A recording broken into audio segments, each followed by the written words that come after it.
Ada peristiwa di mana orang-orang Israel, orang-orang Zionis ini meniupkan trompet. Seperti ini trompetnya.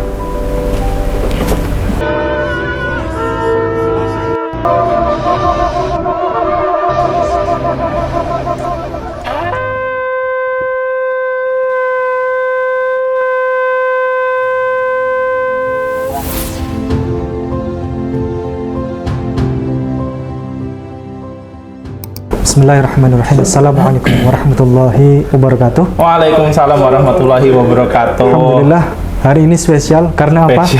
Karena 3 orang hadir di sini. 3 para pemuda idaman orang-orang Islam. Amin ya Allah. Alhamdulillah. Berat sekali doanya Allah. Iya. Ini Amin. Dan hadir di Kota Pasuruan, Jawa Timur. Pasuruan kota. Nggak main-main, bisa lengkap gini. Sulit ya, bisa lengkap kayak gini. Iya. Hadir di Kota Pasuruan, Jawa Timur. Masya Allah. Ayah Sofi yang mempersatukan. Ya, Alhamdulillah. Ini idaman orang-orang Islam karena apa? Mereka adalah dulu yang memperjuangkan nama baik, bukan hanya nama baik keluarga, tapi nama baik jati diri orang Islam. Iya, barakallahu fiik. Iya, karena apa? Seandainya antum dulu ikut abinya antum, iya, ikut ke sono, ya, bagaimana rasa malunya orang-orang Islam itu? Oh, ternyata orang-orang Islam itu gampang dibeli, gitu kan, ya. Alhamdulillah. Gampang dibeli, bukan hanya, tapi harga diri itu. Ternyata harga dirinya gampang dibeli, gitu kan. Termasuk uminya antum, ibu ya, Ibu Nur Hayati itu. Beliau alasan kuat kenapa kami masih diberikan kemuliaan Islam. Iya. Dan sampai mau meninggal juga beliau berpesan bahwa jangan sampai ikut Abi, betul. Iya, jangan sampai meninggalkan Islam ya. Betul sekali. Iya. Saksinya siapa aja waktu itu? Saksinya sih aku juga, karena aku satu-satunya orang yang tidur di samping Umi, tapi Umi sudah meninggal di samping saya. Jadi kan gini ya, Umi meninggal di samping saya, Umi saya tidur di ranjang rumah sakit, sedangkan saya tidur di lantai nemenin Umi saya. Dan di situ saat saya tertidur, saat saya bangun-bangun, Umi innalillahi wa inna ilaihi rajiun. Umi sudah menghadap Allah dulu. Tapi di situ kan, di situ ada perasaan bukan sedih, tapi bisa dibilang senang karena alhamdulillahnya Allah mau menjaga Umi saya. Jadi kalau selama Umi hidup itu ya Masya Allah menderita banget. Waktu ayah saya Islam itu nggak pernah sekalipun bapak saya mukul ibu saya, nggak pernah. Yang ada sih Umi saya yang suka ngomel-ngomelin ayah saya. Ya kan Sadam? Kita juga bersaksi kalau Umi selalu ngomel-ngomel ke ayah. Tapi giliran orang itu murtad, dia maksain kami setiap hari ngajarin Alkitab dengan paksaan, dan setiap kali sendirian di kamar lah, itu sering terjadi keributan. Karena apa? Ayah saya kalah debat dengan Umi saya, nggak mau Umi saya masuk agama yang dipaksakan oleh ayah saya. Masalah debat yang itu, Umi saya tuh gimana ya, dia seingat saya ya, karena dikatain kalau Al-Quran adalah jiplakan dari Alkitab. Lawang sebenarnya masalahnya adalah Alkitab sudah diobrak-abrik isinya, ya Al-Quran menyempurnakan isi dari ajaran Nabi terdahulu gitu. Oke. Disitulah kekalahan demi kekalahan. Umi saya itu membuat ayah saya kesal, suka mukul ibu saya, maksain dia untuk masuk Kristen. Bahkan pernah dijebak dengan cara katanya mau dioperasikan, tapi malah dicelupin, alias dibaptis ya. Ternyata dibaptis dia sendirian. Saat itu kondisinya dia Umi saya lagi sendirian itu dibawa kemana gitu, balik-balik katanya sudah dikristenisasikan. Astagfirullah, tuh orang bener-bener licik. Oke. Cukup emosional Ustaz. Paling benci sama Tentu saja ini testimoni ya. testimoni. Kesaksian Bang Fikri ini. Real, oke. Masya Allah. Baik, silakan. Kita mau bahas apa nih Ustaz?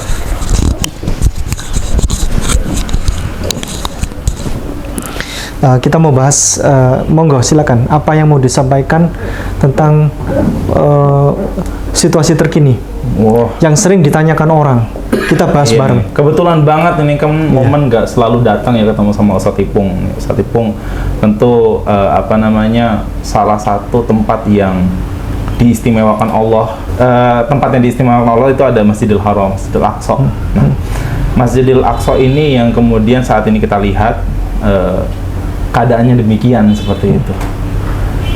Nah, sejatinya kalau misalnya menurut Al-Ustadz, ada yang nggak setuju bahwasanya ini tuh bukan perang agama, tapi perang pandangan politik atau bahkan orientasi perang-perang yang lainnya seperti itu. Kira-kira kalau misalnya dari gambaran Al-Ustadz, ini tuh sebenarnya perang apa tuh Al-Ustadz yang terjadi di konflik di Palestina sana? Seperti itu. Gini, tahun 1948 ada namanya peristiwa yang sampai sekarang orang Palestina itu ingat selalu. Yang sampai sekarang bahkan orang-orang yang sudah tua-tua di sana masih ingat bagaimana tentang kisah seorang wanita hamil ditembak begitu, kemudian ada anak-anak dibakar dan lain sebagainya. Itu peristiwa Nakbah waktu itu, pengusiran besar-besaran. Jadi orang Palestina menganggap bahwa itu adalah malapetaka besar. Tahun 1948.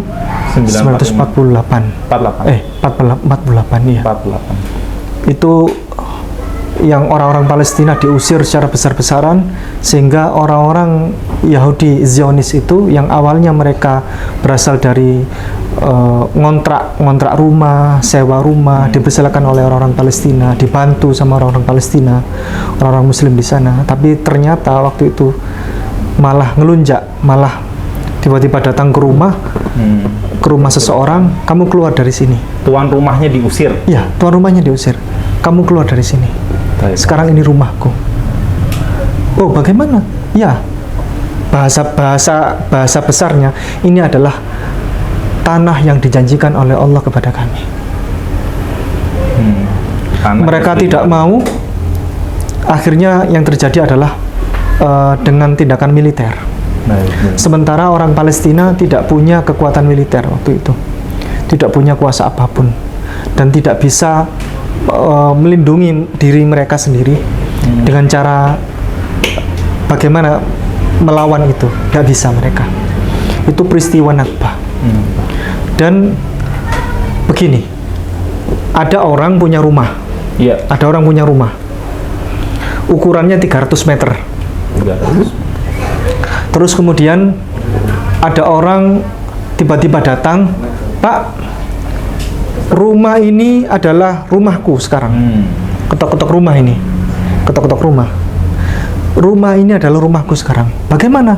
Ya, ini adalah rumah yang dijanjikan oleh nenek moyang saya, itu katanya. Bahwa ini adalah rumahku. Loh, enggak, ini rumahku, sertifikat saya lengkap ini dan sebagainya. Enggak bisa, keluar dari sini sekarang. Kalau enggak, saya tembak. Itu bahasa sederhananya seperti itu. Itu peristiwa Nakbah seperti itu.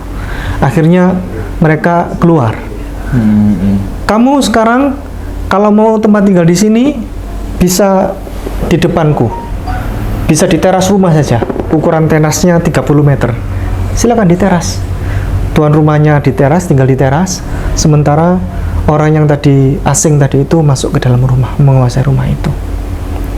Tahun 2020, sebelum tahun 2023, tahun 90-an, tahun 1987 mulai ada namanya Intifadah, gerakan Intifadah, yakni gerakan orang Palestina besar-besaran untuk agar mereka semuanya bersatu melawan. Itu tahun, bagaimana panjangnya itu, mulai tahun 1948 diusir secara besar-besaran. Tahun 1987 mereka melakukan gerakan bersama untuk bersatu, untuk melawan dengan cara apapun, kata mereka, termasuk dengan batu. Jadi ada foto-foto zaman dulu itu yang tank dilempar batu, tahun 90-an itu kan, tank dilempar dengan batu. Itu namanya gerakan Intifadha. Orang Palestina tidak punya persenjataan, Betul, betul. tapi mereka bersatu untuk minimal melawan begitu. Betul, betul. Karena mereka sudah tidak ada solusi lain.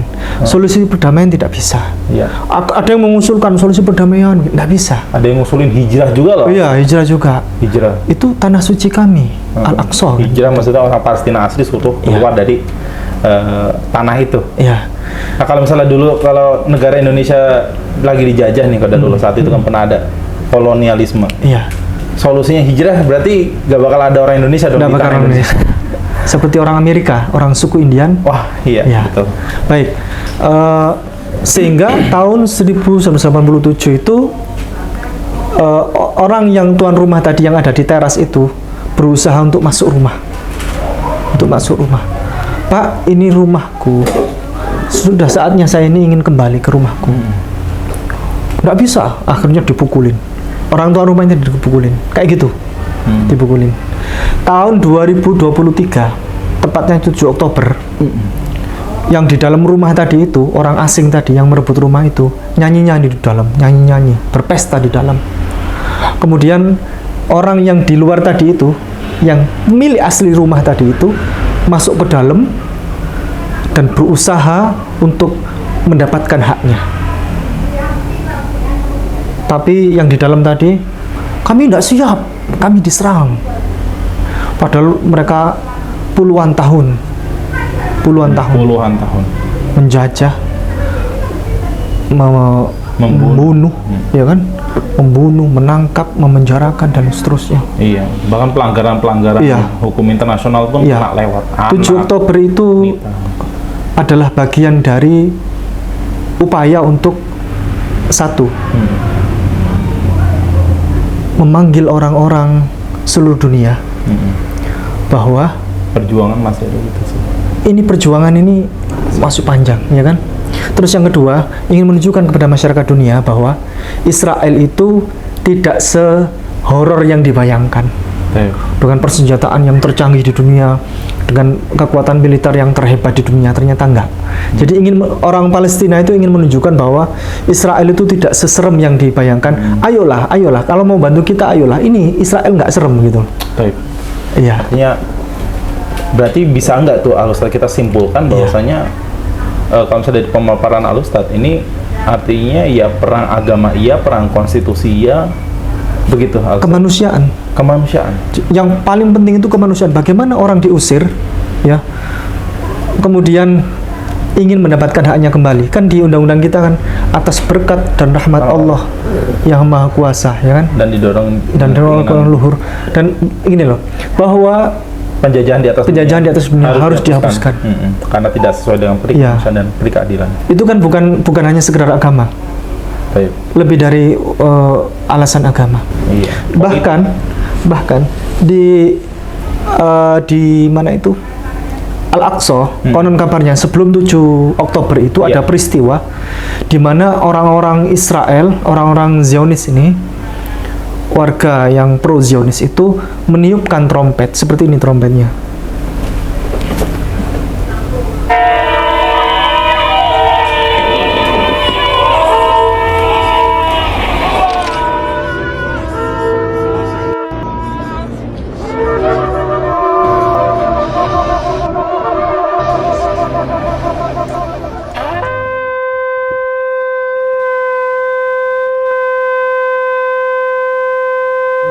Tanduk kerbau atau? Iya, tanduk sapi. Tanduk sapi ya? Iya, tanduk yang sapi. dibuat dari samir itu. Iya. Dan itu adalah merupakan lambang kemenangan. Konon kabarnya, ceritanya, detailnya kurang lebih begini. Jadi orang-orang yang di Al-Aqsa itu diusir, orang-orang Islam tidak boleh sholat di situ. Dan orang-orang berontak kan? Iya. Berontak. Tapi kemudian orang-orang yang pro Zionis tadi itu meniupkan trompet lambang kemenangan bahwa ini adalah sudah kami kuasai, begitu. Dan itulah mulai marahnya orang-orang Islam. Bagaimana tanah suci mereka, rumah suci mereka dikuasai oleh orang-orang pro Zionis, gitu. Mari silakan. Artinya sejatinya juga ada fakta-fakta Iya. bahwasanya yang di tanah sana Iya. ya itu bukan hanya umat Islam, Ustaz. Iya. Tentu umat-umat beragama lain, ada Kristen, ada juga Yahudi seperti itu, dan kabarnya mereka juga menjadi korban tuh ya Ustaz ya. Yang orang Yahudi Di Palestina, Israel di Palestina betul. di Palestina yang Iya. yang di Palestina ada orang Yahudi penduduk Oh ya, Palestina. begini. Orang Yudaism ya, kita bedakan ya. Orang Yudaism sama orang Zionis. Ya. Orang Zionis itu pasti Yudaism. Tapi orang Yudaism belum tentu Zionis. Baik. Karena gerakan Zionis ini gerakan penjajahan. Kalau orang Yudaism, orang-orang Yahudi itu banyak juga yang pro, mereka anti penjajahan, mereka pro perdamaian. Baik. Dan banyak juga orang-orang Yahudi masuk Islam. Alhamdulillah. Ya, jadi datanya nanti bisa dilihat di internet ya. Jadi mulai sekarang itu perkembangan orang Yahudi masuk Islam sudah mulai bertambah sekarang di sana, bertambah banyak. Oke, jadi gini Ustaz, saya juga udah baca beberapa gitu kan. Ini juga saya suka baca bisnis-bisnis gitu di internet gitu kan. Nah, ini ada yang menarik bahwasanya beberapa saham di produk-produk Yang terafiliasi ya. ya terafiliasi gitu kan, itu turun 70%. Itu saya belum baca semuanya, itu tuh benar-benar kredibelnya bagaimana gitu kan. Cuman di sini memang benar-benar terjadi, dan di sini juga kan mendekati Black Friday ya kita nyebutnya ya. Di bulan Desember itu kan harusnya ada diskon besar-besaran. Tapi anehnya di bulan November ini itu sudah dimulai diskonnya gitu. Maksudnya udah mulai waktunya promosi. maksudnya? Iya, belum waktunya tapi sudah dimulai gitu. Dan beberapa orang itu mulai tertarik gitu kan untuk membeli produk-produk ini. Oh, intinya produk-produk itu lagi obral gitu ya, Dap ya? Ya benar-benar obral. Harusnya biasanya di Desember, akhir Iya tahun. iya di Desember, dan kemungkinan nanti di Desember itu akan lebih turun lagi. Nah itu kan mungkin di beberapa orang Islam sendiri, ini mohon maaf ya, ini debat di internet, daripada kita membantu orang-orang yang jauh itu, mending kita lihat di sekelilingnya kita. Daripada kita memboikot, lebih baik kita itu ngurus diri kita dulu deh gitu. Kita aja masih susah gitu maksudnya? Iya, kita aja masih susah untuk beli beras, katanya susah gitu kan. Nah itu gimana Ustaz? Jadi mengenai begini, hal ini?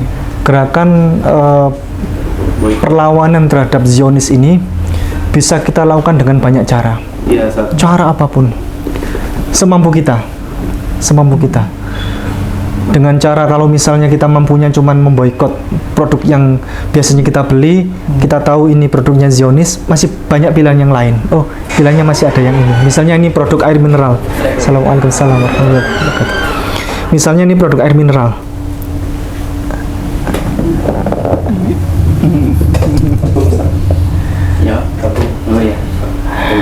Jadi misalnya ada produk air mineral, kalau masih ada pilihan yang lain, maka kita mending beli yang masih banyak toh produk mineral yang lain yang dengan merek macam-macam itu. Bahkan produk Indonesia. Ya, karena mau tidak mau, suka atau tidak suka, hasil pemboikotan besar-besaran di seluruh dunia ini berpengaruh besar terhadap perkembangan ini Israel ini.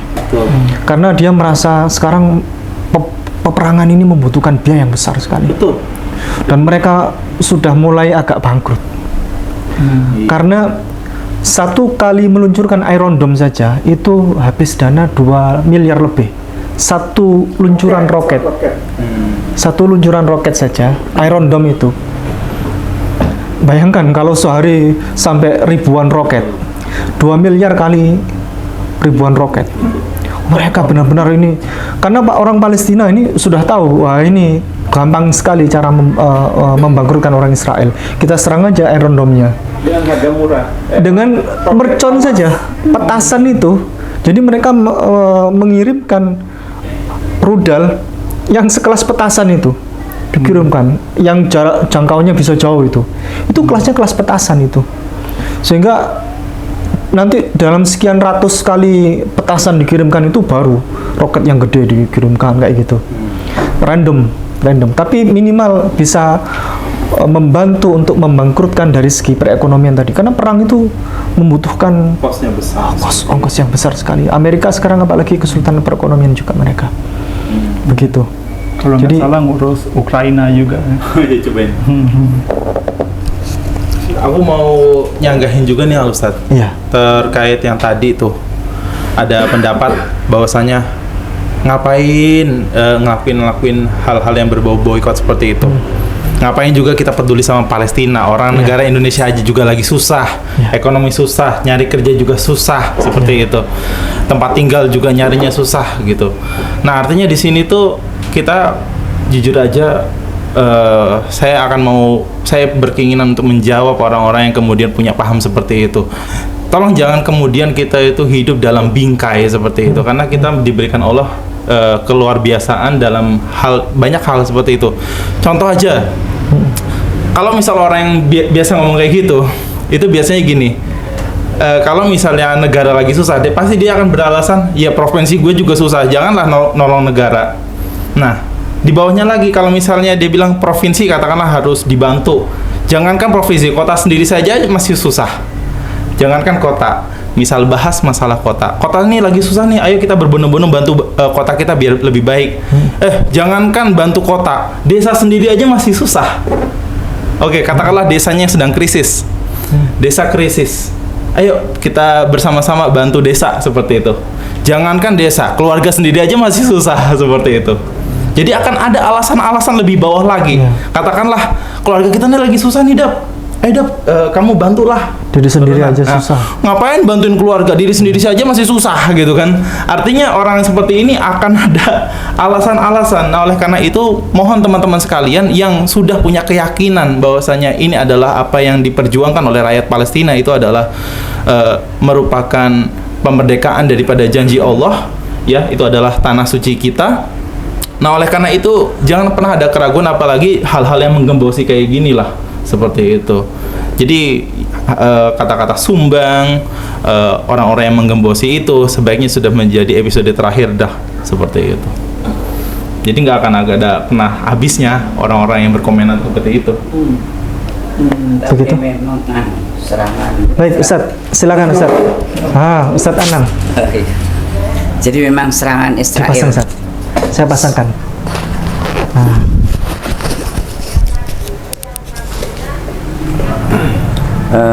Saya serangan Israel balasan.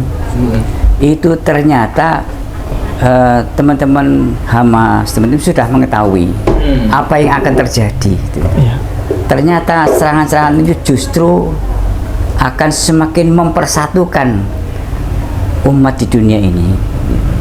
Artinya gini, manusia itu pada dasarnya seandainya ini tanpa Tuhan, tanpa tidak bertuhan, di dalam dirinya itu sudah paham, sudah tahu bahwa genosida yang dilakukan oleh Israel itu adalah keji, kejam. Iya. Gak perlu bahas agama deh. Nah, umpama itu, andai kata tidak beragama, Baik. lebih-lebih beragama. Jadi agama apapun, dia akan menyatakan apa yang dilakukan oleh Israel itu kejam.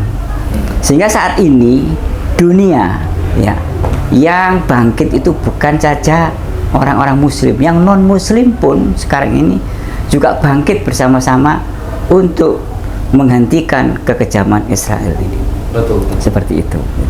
Jadi itu sebenarnya teman-teman saudara kita di Palestina sudah tahu bahwa apa yang akan terjadi untuk membangkitkan semangat kaum muslimin itu dengan itu.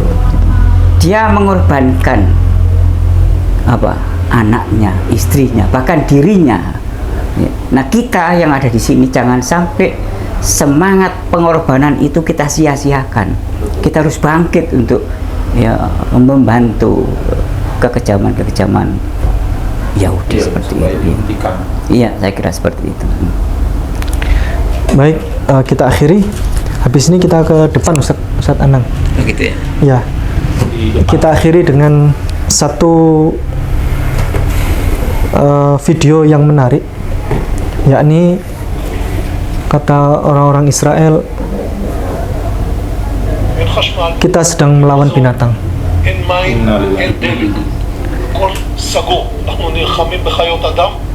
Sebenarnya pernyataan ini bukan pernyataan yang baru, bukan pernyataan yang sekarang ini, bukan. Sejak dulu mereka menyimpulkan bahwa kita sedang perang melawan binatang. Dari peristiwa Nakba tahun dulu itu, tahun 1948, itu sudah cara pengusiran yang seperti binatang untuk menduduki tanah Palestina. Mereka masuk ke rumah-rumah orang dengan cara binatang, membunuhi manusia dengan cara binatang, sampai puluhan tahun itu terjadi sampai sekarang. Ini bukan pernyataan baru, ini udah pernyataan sejak dulu. Saat ini kan kita Iya. sedang bangkit dengan Iya. era di mana manusia sangat sekali membutuhkan sebuah ketenangan, Iya. kedamaian itu. Sudah jenuh dengan perang-perang itu sebenarnya. Nah, Iya. dengan apa yang dikatakan oleh kelompok-kelompok Yahudi Israel itu, Iya. mereka semakin muak sekali dengan statement-statement yang dilontarkan oleh kaum Yahudi dan sebagainya. Itu bukan kita kaum muslimin saja, yang non muslim pun itu juga seperti itu. Sudah gerah ya, sudah jenuh, sudah seperti itu. Jadi sebenarnya mereka akan membunuh dirinya sendiri, gitu. Bahkan ada di antara mereka yang saat ini mengalami sebuah kekalutan, ketakutan akan kelangsungan hidup mereka. Karena dunia, ya, jumlah kaum muslimin seluruh dunia dengan jumlah orang-orang Yahudi cuma seberapa? Kan lebih banyak gitu. Kalau mereka serempak bersama-sama itu untuk menghancurkan, mengancam Israel, hancur Israel. Nah, ini sekarang yang sedang ditakuti oleh komunitas Israel ini. Baik, demikian. Jazakumullah khairan katsiran, barakallahu fikum. Ya, assalamualaikum warahmatullahi wabarakatuh. Kita ke depan, Ustaz. Monggo. Iya. Baik, bismillahirrahmanirrahim. Alhamdulillah, kami malam ini ada di Pasuruan, Pasuruan Al-Ustaz. Kota Pasuruan, Kota Madinah. Kota Madinah. Di atas ini bisa di-shoot, minta tolong dibantu di-shoot. Ini Masjid Darul Arqam, Darul Arqam, Pusat Dakwah Muhammadiyah, Kota Pasuruan. Kota Pasuruan. Dan kami semuanya, kami ini keluarga Muhammad NU, ya. Mau yang minta tolong Muhammadiyah, mau yang minta tolong NU, kami semuanya bersedia. Masya Allah, insya Allah. Banyak dari kawan kita orang NU minta tolong, dari orang Muhammadiyah minta tolong. Kami selalu dalam Islam itu semuanya bersatu. Kemarin Insya ada Allah. komentar begini, Gimana, aku bisa Ustaz? jawab ini. Ada sahabat saya orang Kristen, Ya. itu bilang ke saya begini, oh orang Islam lo sama seperti orang Kristen, mereka Apa itu? terbagi dalam banyak denom. Di Islam itu ada Muhammadiyah, ada NU katanya, ya macam gitulah. Jadi Baik. katanya jangan menghina orang Kristen. Kami orang Kristen banyak denom, Anda juga Islam banyak denom. Bilang ke saya begitu. Bagaimana? Iya. Sejujurnya kita sebagai umat muslim, Iya. katakanlah hanya sebagai contoh Iya. Ustaz. Iya. Kita safar, Ya. nggak pernah ada terbesit seorang muslim mikir ini masjid apa namanya. Nah itu. Nggak ada. Ketika safar, masjid apapun, Masya Allah kita datangi, kita sholat, kita jamaah di situ. Sah. Artinya, ya tentunya kita kalau misalnya mau lihat, wallahi itu hanya sebatas organisasi. Organisasi tentu saja kalau misalnya itu untuk kebajikan, ya kenapa tidak? Jadi Muhammadiyah, Nahdlatul Ulama, Al-Irsyad dan lain-lain bukanlah sebuah agama lain daripada agama Islam, Iya. tetapi merupakan wadah seperti itu. Jadi nggak ada perdebatan harusnya ya Ustaz ya, karena Bukan denom. bukan denom terus. Betul. Jadi tidaklah seseorang muslim misal biasa sholat di tempat ini, sholat di tempat lain, kemudian keislamannya rusak, enggak. Ya Ustaz ya. Malah kita diminta oleh Rasul untuk memakmurkan masjid seperti itu.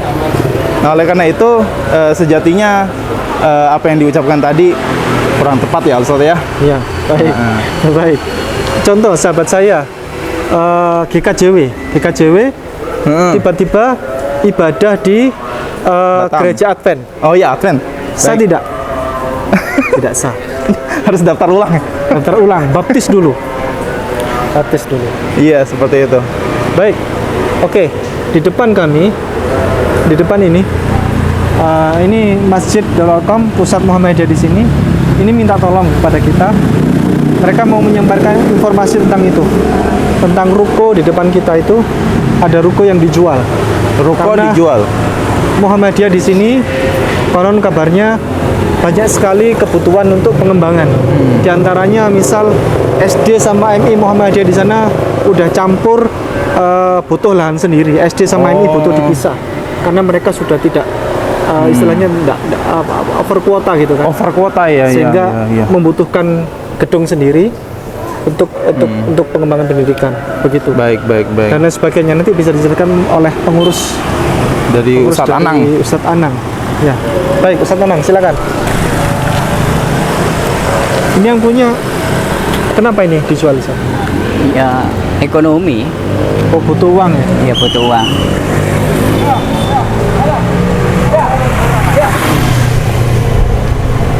Di samping sudah sepuh-sepuh. Ya. Nah ini ruko yang dijual satu sama dua situ ya? Iya. Ustadz, ya? Yang ungu itu juga.